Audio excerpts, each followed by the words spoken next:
الحمد لله نحمده ونستعينه ونستغفره ونؤمن به ونتوكل عليه ونعوذ بالله من شرور أنفسنا ومن سيئات أعمالنا من يهده الله فلا مضل له ومن يضلله فلا هادي له ونشهد أن لا إله إلا الله وحده لا شريك له ونشهد أن سيدنا ومولانا محمدا عبده ورسوله صلى الله عليه وسلم تسليما كثيرا أما بعد فأعوذ بالله من الشيطان الرجيم بسم الله الرحمن الرحيم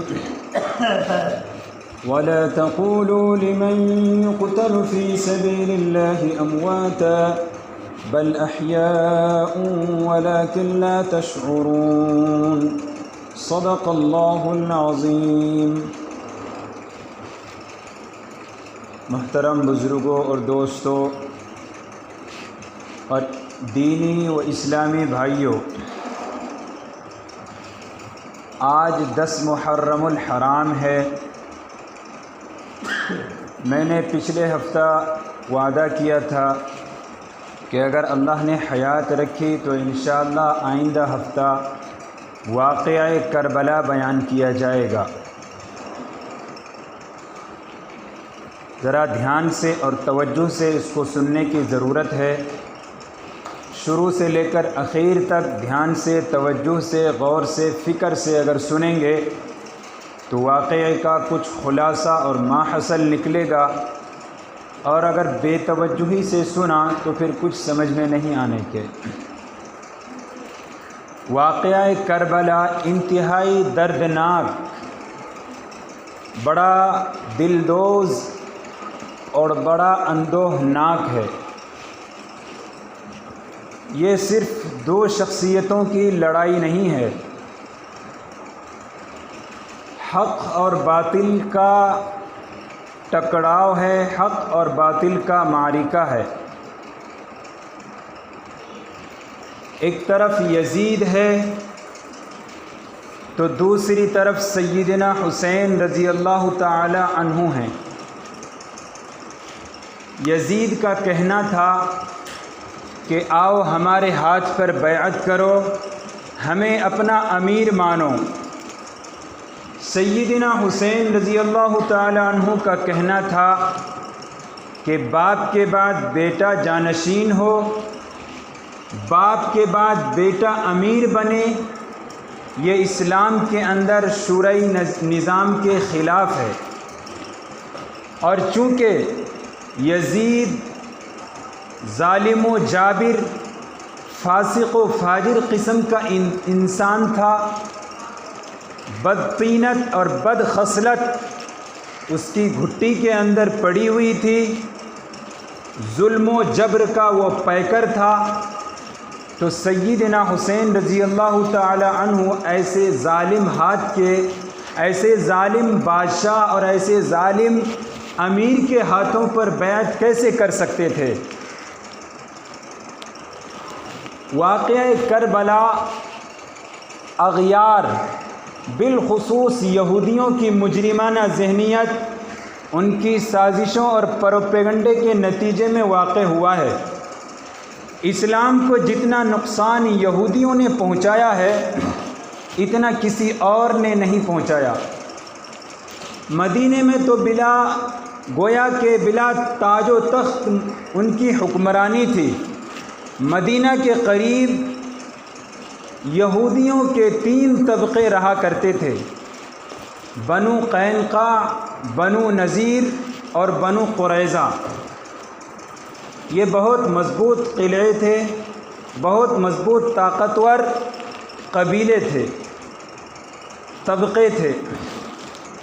حضور اکرم صلی اللہ علیہ وسلم جب ہجرت کر کے مدینہ منورہ تشریف لے آئے تو حضور صلی اللہ علیہ وسلم نے مدینہ کے یہودیوں سے اور مشرکوں سے ایک تحریری معاہدہ لیا تھا کہ تم اسلام کے خلاف کبھی بھی سازش نہیں کرو گے، مگر ان یہودیوں نے اس معاہدے کی کبھی بھی پاسداری نہیں کی۔ خفیہ طور پر چپکے اسلام کے خلاف سازشیں کرتے رہے۔ بالآخر ایک وقت ایسا بھی آیا کہ انہیں انتہائی ذلت و رسوائی کے ساتھ مدینہ سے نکلنا پڑا، بلکہ جزیرۃ العرب سے نکلنا پڑا۔ حضور اکرم صلی اللہ علیہ وسلم نے تو ان کو خیبر میں رہنے کی اجازت دے دی تھی۔ خیبر ایک جگہ ہے مدینہ کے قریب، وہاں رہنے کی اجازت تو دے دی تھی یہودیوں کو، لیکن جب حضرت عمر فاروق رضی اللہ تعالی عنہ کا دور خلافت آیا تو انہوں نے تنگ آ کر ان کو خیبر سے بھی نکال دیا۔ اس کے بعد جب حضرت ابوبکر صدیق رضی اللہ تعالی عنہ کا دور خلافت آیا، ہر ایک کا اپنا اپنا وقت آیا۔ جب حضرت ابوبکر صدیق رضی اللہ تعالی عنہ خلیفہ اول بنے، ان کا زمانہ آیا، تو چونکہ ان کا زمانہ انتہائی کم تھا، مختصر تھا، اس لیے ان کے زمانے میں یہودی زیادہ سازشیں اسلام کے خلاف نہیں کر سکے۔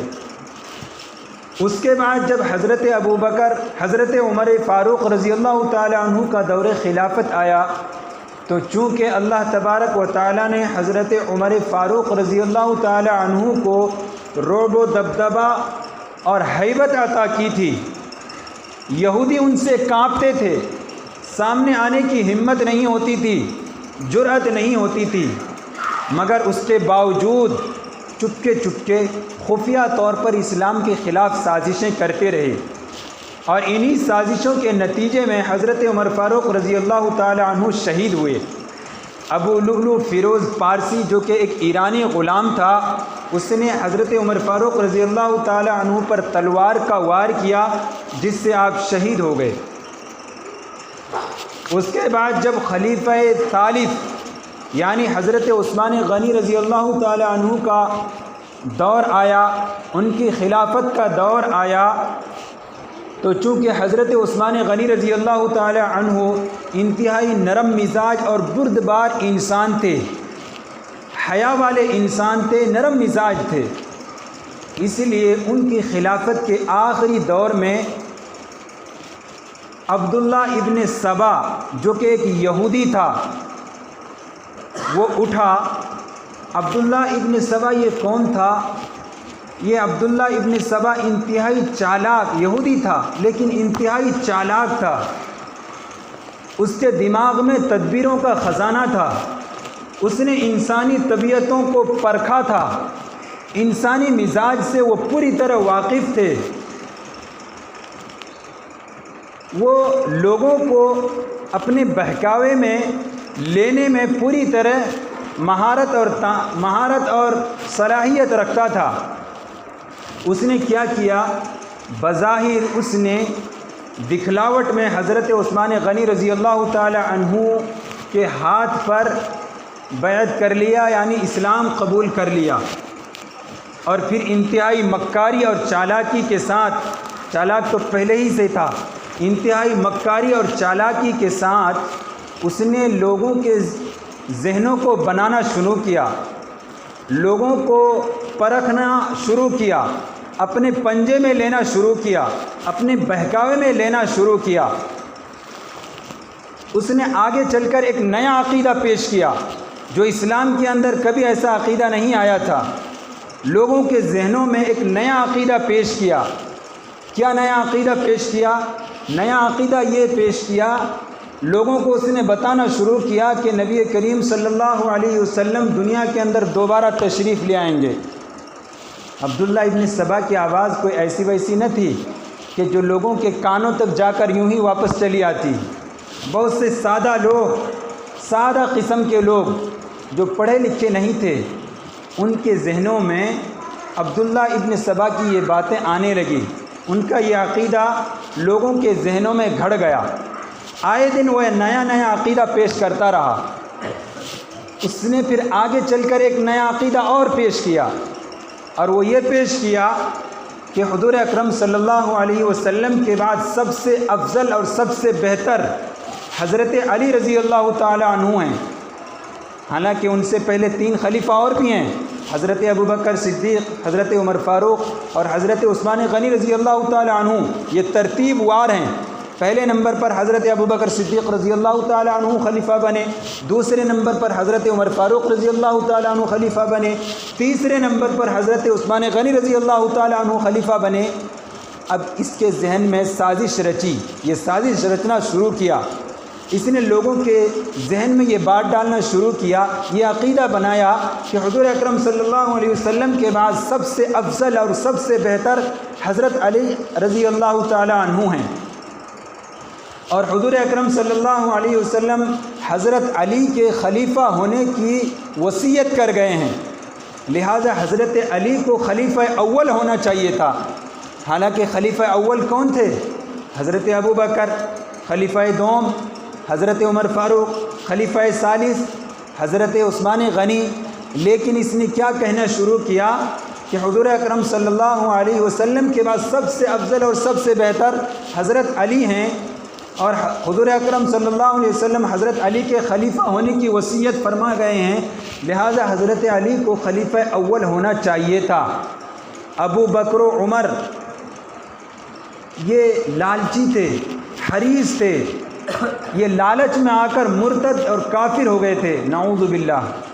انہوں نے یہ کہنا لوگوں کے ذہنوں میں یہ بات ڈالنا شروع کیا کہ ابو بکر و عثمان کو یہ بہت برا بھلا کہتا تھا، ابو بکر و عمر یہ غاصب تھے، لالچی تھے، لالچ میں آ کر یہ مرتد اور کافر ہو گئے تھے، اسلام سے پھر گئے تھے۔ لہذا اب کرنا کیا چاہیے؟ کرنا یہ چاہیے کہ موجودہ خلیفہ جو کہ حضرت عثمان غنی ہیں، ان کو قتل کر کے یا ان کو معزول کر کے حضرت علی کو خلیفہ اول بنا دینا چاہیے۔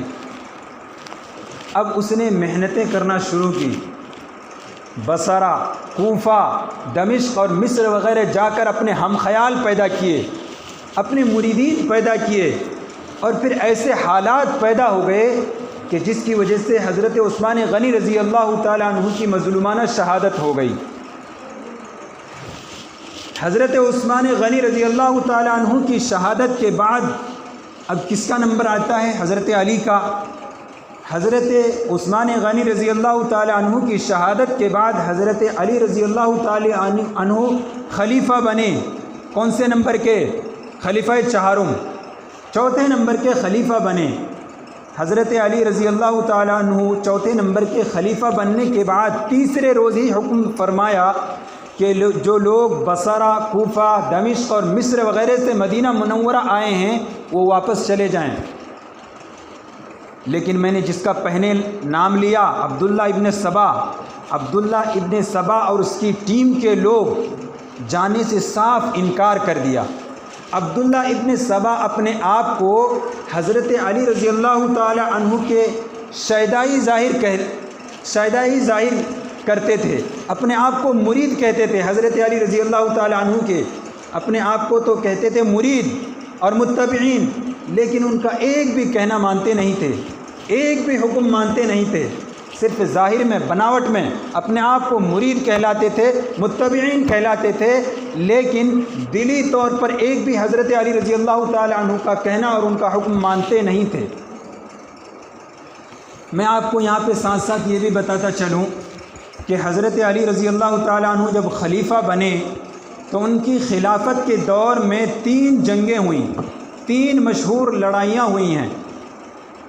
جنگ جمل، ایک کا نام ہے جنگ جمل، دوسرے کا نام ہے جنگ صفین، تیسرے کا نام ہے جنگ نہروان۔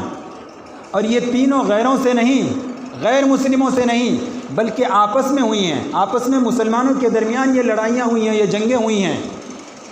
میں ہر ایک کی تو تفصیل نہیں بتاؤں گا، وقت اتنا نہیں ہے کہ سارے جنگوں کی تفصیلات بتلائی جائے، صرف ایک کی طرف تھوڑا سا اشارہ کروں گا۔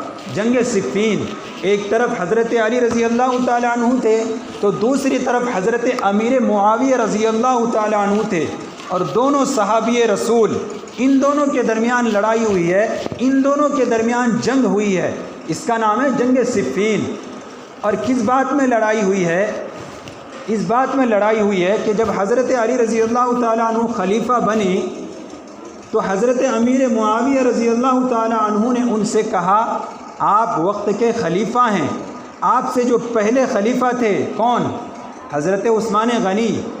حضرت عثمان غنی رضی اللہ تعالی عنہ کو جن لوگوں نے قتل کیا ہے، حضرت عثمان غنی رضی اللہ تعالی عنہ کے قاتلوں کا آپ بدلہ لیجئے۔ آپ چونکہ وقت کے خلیفہ ہیں، امیر ہیں، لہٰذا حضرت عثمان غنی رضی اللہ تعالی عنہ کے قاتلوں سے آپ بدلہ لیجئے۔ حضرت علی رضی اللہ تعالی عنہ کا یہ کہنا تھا، میں چونکہ ابھی نیا خلیفہ بنا ہوں، نئی ابھی مجھے خلافت ملی ہے، مجھے اتنا تجربہ نہیں ہے، مجھے کچھ دن پرانے ہونے دیجئے، تجربہ ہونے دیجئے، ابھی وقت اور حالات ایسے نہیں ہیں کہ ابھی بدلہ لیا جائے، وقت ابھی مناسب نہیں ہے، ٹھیک نہیں ہے، سازگار نہیں ہے، کچھ دنوں کے بعد انشاءاللہ بدلہ لے لیں گے۔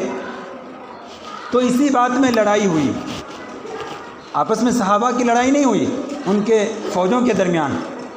کوئی بادشاہ آپس میں نہیں لڑتا ہے، ہندوستان کا بادشاہ یا پاکستان کا بادشاہ آپس میں نہیں لڑیں گے، یہ لڑائیں گے، دوسرے کو لڑوائیں گے۔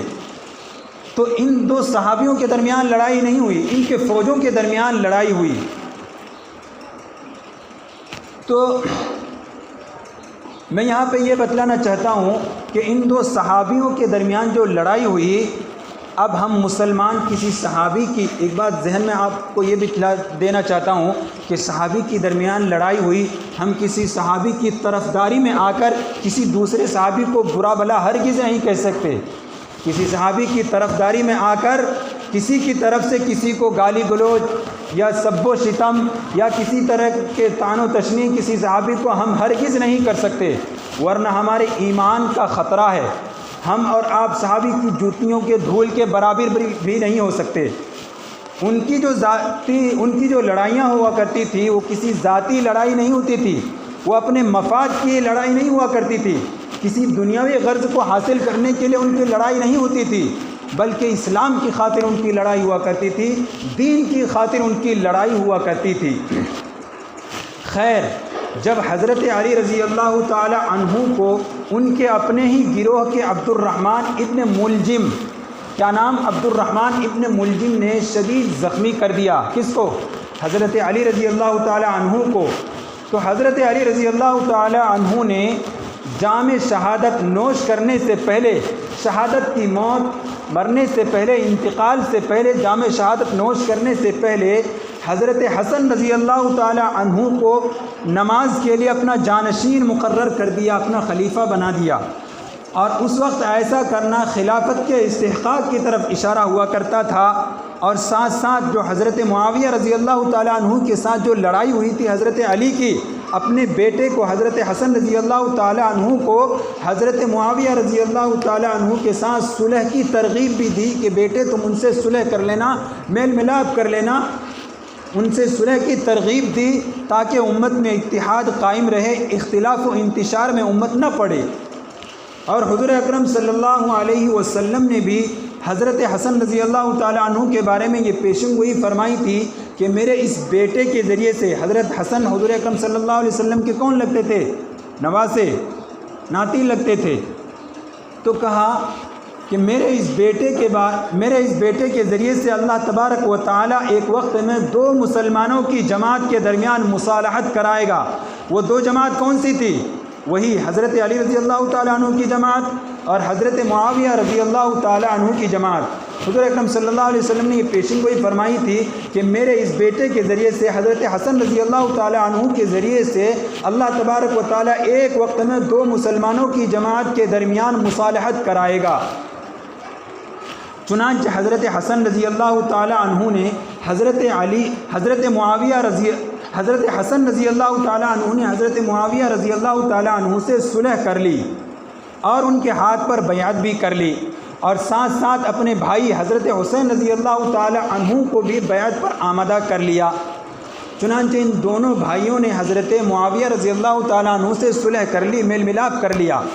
ان دونوں بھائیوں کا حضرت معاویہ رضی اللہ تعالی عنہ سے صلح کرنا تھا، میل ملاپ کرنا تھا کہ وہ عبداللہ ابن سبا کی ٹیم جو مسلمانوں کے درمیان پھوٹ پیدا کرتا تھا، اختلاف و انتشار میں مسلمانوں کو اختلاف و انتشار میں پیدا کر دیتا تھا، ان کو لڑاتا تھا، عبداللہ ابن سبا اور اس کی ٹیم اس مصالحت کو برداشت نہ کر سکے، اس میل ملاپ کو برداشت نہ کر سکے۔ وہ تو کیا چاہتے تھے؟ پھوٹ چاہتے تھے، لیکن حضرت حسن اور حضرت حسین رضی اللہ تعالیٰ عنہ نے مصالحت کر لی، بیعت کر لی، تو عبداللہ ابن سبا اس مصالحت کو برداشت نہ کر سکے۔ یہ صلح 1441 میں ہوئی تھی، یہ صلح 41 ہجری میں ہوئی تھی، اور 51 ہجری میں جا کر عبداللہ ابن سبا کی ٹیم نے حضرت حسن رضی اللہ تعالی عنہ کو زہر دے کر شہید کر دیا۔ اس کے بعد ایک نیا دور آتا ہے۔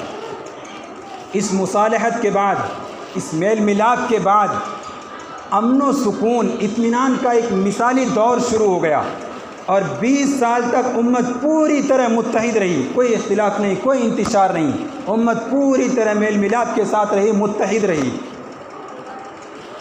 اور حضرت علی رضی اللہ تعالی عنہ کے دور خلافت میں جو خانہ جنگی شروع ہو گئی تھی، جو لڑائی شروع ہو گئی تھی، وہ لڑائی بالکل ختم ہو کر رہ گئی تھی، اور اسلام کی ترقی کافی زور و شور کے ساتھ ہونے لگی تھی۔ اس کے بعد کیا ہوتا ہے؟ لیکن اس مصالحت سے آپ یوں ہرگز نہ سمجھیں، آپ اس غلط فہمی کا شکار نہ ہوں کہ سبائی ٹیم اور سبائی ذہن و فکر کے لوگ ختم ہو گئے تھے، وہ ذہن و فکر ختم ہو گئی تھی، نہیں، بلکہ صرف یہ ہوا تھا کہ سبائی ٹیم، عبداللہ ابن سبا کی ٹیم حضرت معاویہ رضی اللہ تعالی عنہ کی کامیاب سیاست اور حالات کو ناموافق دیکھ کر زیر زمیں ہو گئے تھے، کچھ دنوں کے لیے چھپ گئے تھے۔ اس کے بعد جب حضرت حسن رضی اللہ تعالی عنہ کا انتقال ہو گیا تھا، پہلے ہی حضرت حسن رضی اللہ تعالی عنہ کے انتقال کے بعد ان کے بھائی حضرت حسین رضی اللہ تعالی عنہ کو ورغلانا چاہا، عبداللہ ابن سبا اپنے ذہن و فکر میں لینا چاہا، اپنے پنجے میں لینا چاہا، اپنے خیالات کے اندر ان کو لانا چاہا، اور انہیں خطوط لکھ کر دعوت دی کہ ہم نے معاویہ کی بیعت فسخ کر دی ہے، اگر آپ کوفہ تشریف لے آئیں تو ہم آپ کے ہاتھ پر بیعت کر لیں گے۔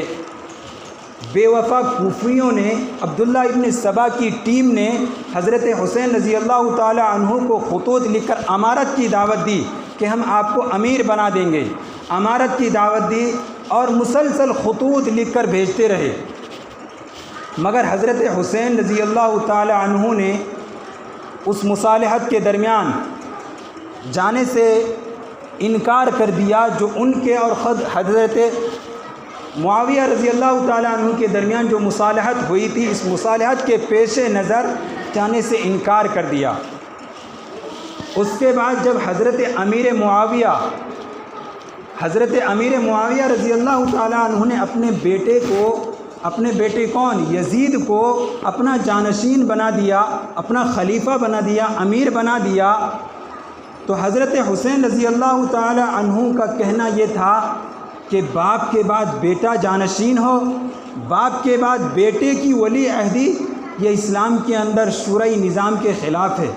باپ کے بعد بیٹا امیر ہو، یہ اسلام کے اندر شورئی نظام کے خلاف ہے، ایسا نہیں ہونا چاہیے۔ یہی رائے صحابہ میں سے حضرت عبداللہ ابن عباس، حضرت عبداللہ ابن زبیر، حضرت عبداللہ ابن عمر رضی اللہ تعالی عنہم کی تھی۔ حضرت عبداللہ ابن عمر رضی اللہ تعالی عنہ نے تو یہ کہا تھا کہ باپ کے بعد بیٹا جانشین ہو، کیا تم خلفائے راشدین کی سنت کے بجائے قیصر و کسریٰ کی سنت رائج کرنا چاہتے ہو کہ باپ کے بعد بیٹا جانشین ہو؟ سبائی ذہن و فکر اور بے وفا کوفیوں کے ذہنوں کے پیش نظر یہ مقصد تھا، سبائی کوفی اور عبداللہ ابن سبا کی ٹیم کے پیش نظر یہ مقصد تھا کہ مسلمانوں کو آپس میں خوب لڑایا جائے، ان کو اختلاف و انتشار میں مبتلا کیا جائے، اور انتشار میں مبتلا کیا جائے اور انہیں نقصان پہنچایا جائے۔ اگر بالفرض حضرت حسین رضی اللہ تعالیٰ عنہ بھی خلیفہ بنتے، خلافت پر فائز ہوتے، تو یہ کم بخت بے وفا اور عبداللہ ابن سبا کی ٹیم ان سے بھی وفا نہ کرتے، کیونکہ بے وفائی ان کے ذہن و دماغ میں رچی اور بسی ہوئی تھی۔ عربی کا مقولہ ہے الکوفی لا یوفی، کوفی بے وفا ہوتے ہیں، ان کے اندر وفاداری نہیں ہوتی ہے۔ انہوں نے حضرت علی رضی اللہ تعالیٰ عنہ کے ساتھ بھی بے وفائی کی تھی، اسی لیے حضرت علی رضی اللہ تعالیٰ عنہ نے اپنی زندگی کے آخری ایام میں ان سے اظہار نفرت کرتے ہوئے فرمایا تھا کہ کاش میں تمہارا منہ ہی نہ دیکھتا، تم نے میرے قلب و جگر کو رنج و غم سے بھر دیا ہے، کاش میں اب سے 20 سال پہلے ہی مر گیا ہوتا تو اچھا تھا۔ یہ کن سے کہا تھا؟ بے وفا کوفیوں سے کہا تھا، عبداللہ ابن سبا کی ٹیم سے کہا تھا۔ ان بے وفا کوفیوں نے حضرت حسن رضی اللہ تعالی عنہ پر مدین کے مقام پر حملہ کر دیا، ان کے کپڑے پھاڑ دیے، ان کو زخمی کر دیا، یہاں تک کہ حضرت حسن رضی اللہ تعالی عنہ کو اپنی جان بچانے کے لیے کسریٰ کے محل میں پناہ لینی پڑی۔ تو بے وفائی عبداللہ ابن سبا کی ٹیم اور کوفیوں کے ذہن و دماغ میں بالکل رچی اور بسی ہوئی تھی، ہر چیز میں بے وفائی، ہر چیز میں بے وفائی۔ اس کے بعد ان بے وفا کوفیوں نے یزید کی ولی عہدی کے بعد حضرت حسین رضی اللہ تعالی عنہ کو مسلسل خطوط لکھے کہ ہم نے یزید کی بیعت فسخ کر دی ہے، ہم اس یزید کو امیر نہیں مانتے ہیں، آپ کوفہ آ جائیے، سارے شیعان علی آپ کے ہاتھ پر بیعت کرنے کے لیے بیتاب ہیں، آپ فوراً کوفہ تشریف لے آئیے۔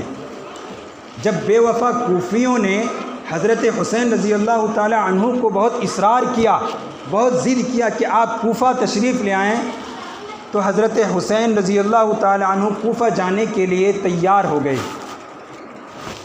ابھی تیار ہی ہوئے، گئے نہیں، تیار ہو گئے، مگر وہاں جانے سے پہلے، کوفہ جانے سے پہلے اپنے چچا زاد بھائی مسلم بن عقیل کو کوفہ بھیجا، وہاں کے حالات معلوم کرنے کے لیے جائیے، کیونکہ کوفہ بے وفا ہوتے ہیں، کوفی لوگ بے وفا ہوتے ہیں، تو پہلے کوفہ جائیے، وہاں کے حالات معلوم کریے، لوگوں کے حالات دیکھیے کیسے ہیں وہاں کے لوگ۔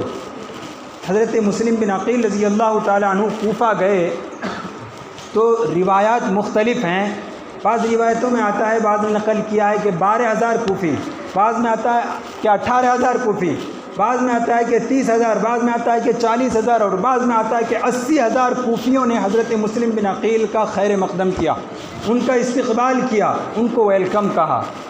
80,000 کوفیوں نے حضرت مسلم بن عقیل کا استقبال کیا۔ جب حالات معلوم کرنے کے لیے گئے، جب حضرت مسلم بن عقیل نے وہاں کے حالات اس طرح سے دیکھے کہ اتنے سارے لوگوں نے میرا استقبال کیا، وہاں کے حالات اچھے معلوم ہوئے، تو حضرت مسلم بن عقیل نے حضرت حسین رضی اللہ تعالی عنہ کو خط لکھا، خط لکھ کر یہ بھیجا کہ یہاں کے حالات بہت اچھے ہیں، حالات سازگار ہیں، آپ یہاں آ جائیے، آنے کے لائق ہیں۔ چنانچہ حضرت حسین رضی اللہ تعالی عنہ سفر پر روانہ ہو گئے۔ بہت سے صحابی، حضرت عبداللہ ابن عمر، حضرت عبداللہ ابن زبیر، عبداللہ ابن عباس رضی اللہ تعالی عنہ نے حضرت حسین رضی اللہ تعالی عنہ کو جانے سے روکا، کیونکہ انہیں معلوم تھا کہ بے وفا کوفی لوگ بے وفا ہوتے ہیں، جانے سے روکا، منع کیا۔ مگر حضرت حسین رضی اللہ تعالی عنہ چونکہ پختہ ارادہ کر چکے تھے، عزم و استقلال کے پہاڑ تھے، پختہ ارادہ کر چکے تھے، خیر سفر پر روانہ ہو گئے۔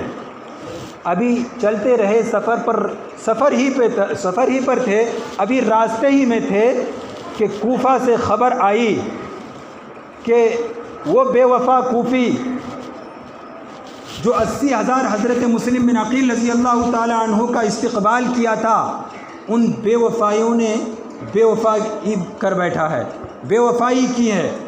حضرت مسلم بن عقیل کو گرفتار کر کے عبید اللہ ابن زیاد کے دربار میں پیش کیا ہے، اور عبید اللہ ابن زیاد نے مسلم بن عقیل کو قتل کر دیا ہے۔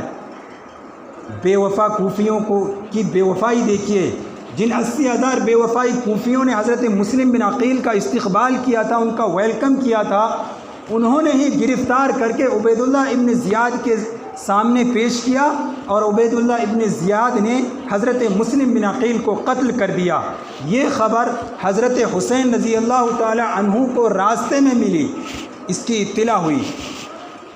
حضرت حسین رضی اللہ تعالیٰ عنہ کو جب اس کی اطلاع ہوئی، اس کی خبر ملی راستے میں، تو رک گئے، ٹھہر گئے، غور و فکر کرنے لگے اب جانا مناسب ہے یا نہیں، کیونکہ حالات اس طرح سے ہیں۔